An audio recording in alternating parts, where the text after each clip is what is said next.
Guys, how are you? Um, Today this is a very simple video. Um, if you are currently working on a coursework and you have some type of data that you need to present in the coursework, or you are working on some calculation or some type of information that you are going to provide in the coursework, please stay tuned.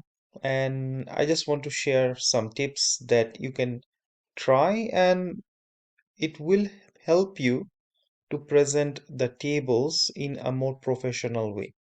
So let's try like that. So I have in front of you an example. You can see here I have some information. These are all hypothetical. These are the name of the company, ABC, XYZ, and 123. There are some ROA, return on asset, net present value, IRR, payback, that I just have put down the values over here. This is all hypothetical, but the main purpose of this video is to share how you can present this information is in a more professional manner. So in most of the cases, what I have seen, what students normally do is when they have worked on some information on Excel, they just copy and then go back to their work for document where they are working on the qualitative part, where they are discussing or putting on other parts of their coursework. What they normally do is paste. There is nothing wrong. You are just transferring the information from your Excel over to your Word document. So the main part of this video today is to talk about the things that you can do now to show this information in a bit more organized and professional way. The more effort you put here, it will show to your examiner or the assessor that you have put some work into it. It's always going to lead to a better impression on your assessment. So what I'm going to do here is I'm going to select everything, and the first thing I do, right click, auto fit to content. So it helps me to just have a good idea of how the content looks like. And then what I will do, first, I will create all the borders. Now I'm going to start working on this table.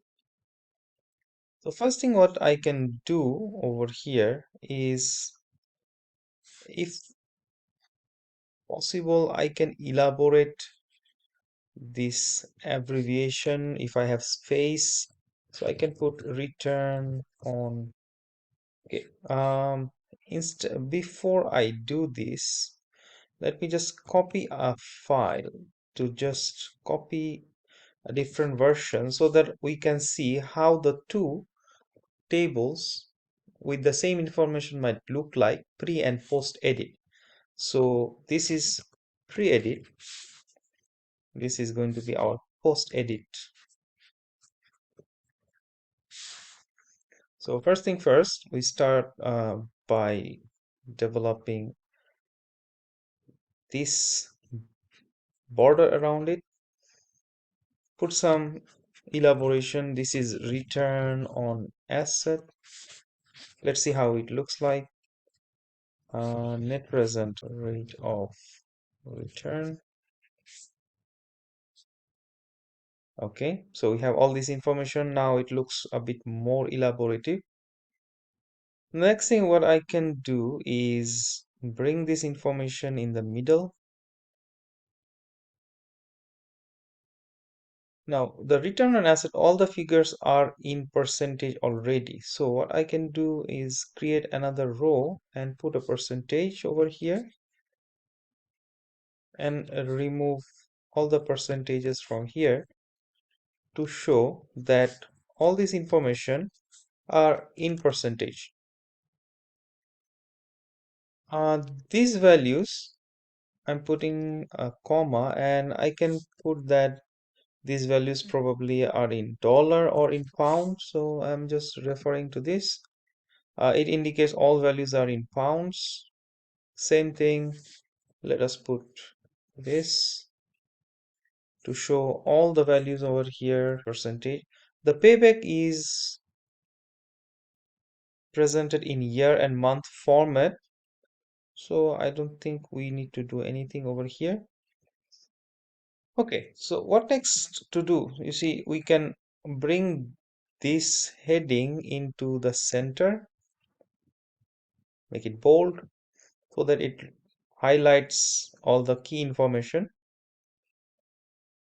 And now we can further format, because if you select this information, go to layout and go to alignment, what we can do, we can align this in the middle. So this is where you align the information on this row in the center, and you have several options. You can choose to align them center left, center right, top center, top left, so it's up to your preference. Um, okay, what else we can do? We can check whether there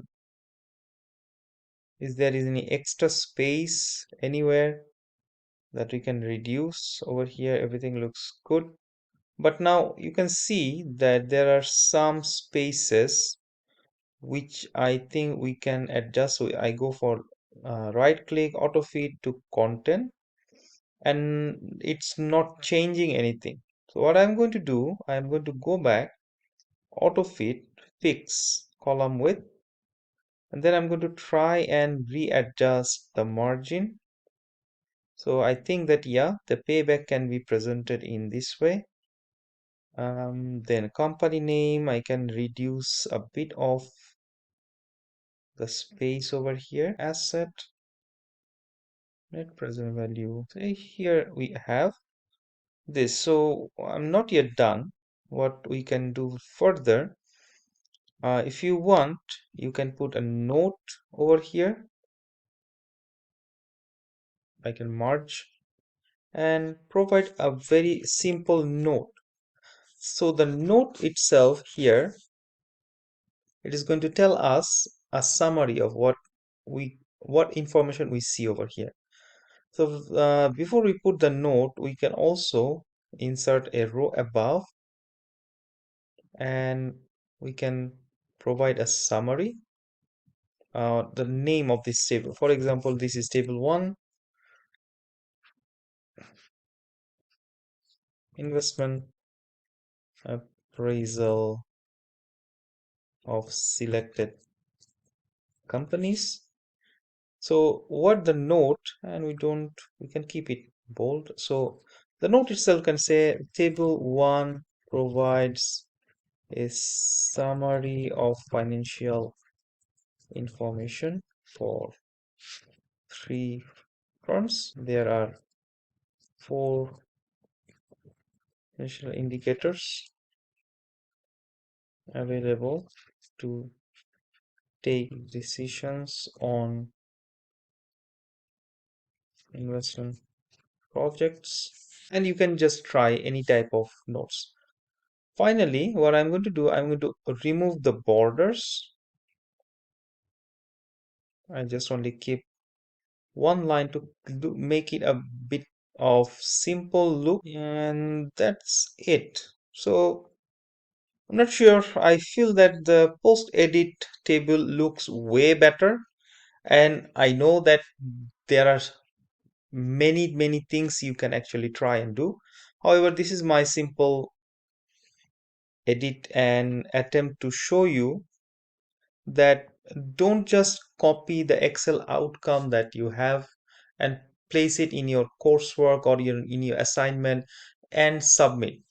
If you have enough time, why not just make a small edit? You can see it did not take more than 5 or 6 minutes, but this effort will go a long way when you submit and your uh, module leader or teacher looks at your assignment and sees this kind of an effort, I think it will be noticed and you will be rewarded adequately. So let me know how you think and any other suggestions that you may have that I can try and implement in this table. And thank you for watching. Bye.